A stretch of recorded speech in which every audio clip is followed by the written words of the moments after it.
በወላይታ ዞን ዳሞት ወይዴ ወረዳ በደረሰ የትራፊክ አደጋ የ15 ሰዎች ህይወት ማለፉ ተገለጸ።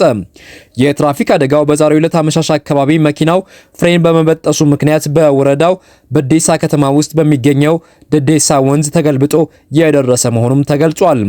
በአደጋው እስካሁን የ15 ሰዎች ህይወት ማለፉንና 21 ከባድ ጉዳት እንዲሁም 6 ቀላል ጉዳት መድረሱ ተጠቁሟል።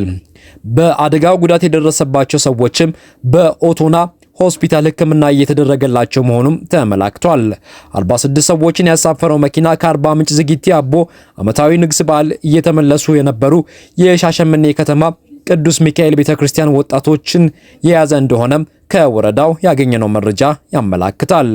በተያያዘም የደቡብ ኢትዮጵያ ክልል ርዕሰ መስተዳድር አቶ ጥላሁን ከበደ በወላይታ ዞን በዳሞት ወይዴ ወረዳ በዴሳ ከተማ መውጫ በደረሰው የትራፊክ አደጋ ህይወታቸውን ላጡ ወገኖች የተሰማቸውን ጥልቅ ሐዘን በማህበራዊ ትስስር ገጻቸው ገልጸዋል።